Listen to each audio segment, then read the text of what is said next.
Hey, my name is Vincent Valentine. I'm here in downtown Toronto. I'm asking some people on the street what they think about different passages I read to them from the Quran.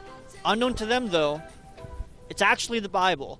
A few days ago, there was a video recorded in Europe that basically did the exact same thing. So I just wanted to do the same video, but in North America, to see what our perspective would be on this, and if we still think that some of these old biblical texts have any place in Western society today. Punish you for your sins 7 times over. You will eat the flesh of your sons and the flesh of your daughters. If 2 men are fighting, and the wife of one of them comes to rescue her husband from his assailant, you shall cut off her hand. Look, here is my virgin daughter. I'll bring them out to you now, and you can use them and do to them whatever you wish. But as for this man, do no such outrageous thing. A woman should learn in quietness and full submission. I do not permit a woman to teach or to assume authority over a man. She must be quiet. If someone has a stubborn and rebellious son who does not obey his father and mother, then all the men of his town are to stone him to death. What are your initial thoughts after hearing those? Well, obviously they sound very aggressive.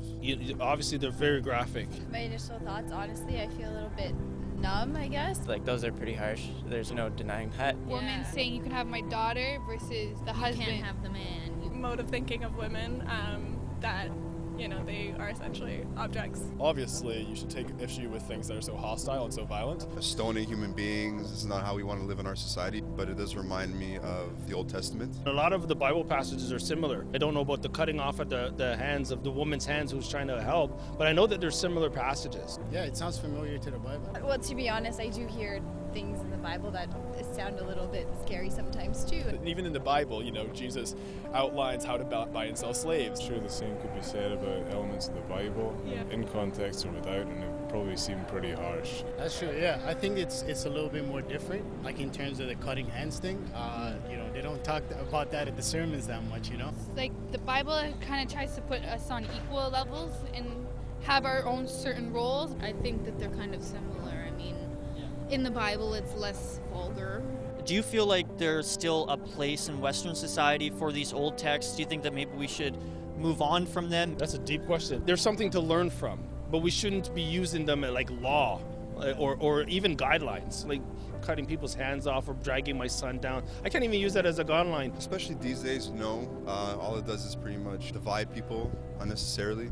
And I have nothing against people believing what they want in their own homes. I think that everybody's entitled to their own opinions. Religion definitely has a place in society.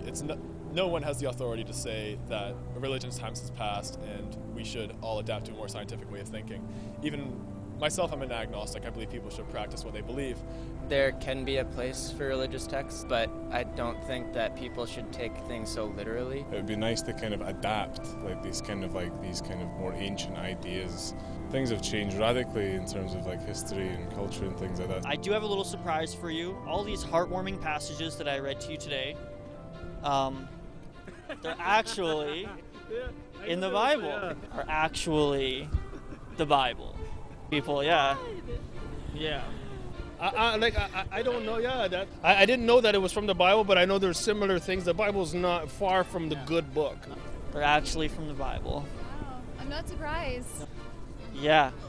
Not surprised at all, actually. No. That there are good and bad parts of all things, as religion especially. But at the same time, this is painted differently. Let's just ignore these passages and follow the good ones. The media's, that's their business, to scare the pants off people. Yeah. Fear sells, right? Media is a big proponent of religious intolerance in today, and obviously it's a problem. See it on all the major news stations. It's quite horrific, actually, that they're vilifying an entire religion. And then when you look at the media, you're saying, okay, so here in Canada, like a Muslim doing a shooting and he's labeled as a terrorist, right? But if a white man does a shooting, then he's a troubled teenager with mental issues. Being critical of a certain piece of material doesn't mean you need to be so critical of a group of people. And this just goes to show how absurd it is.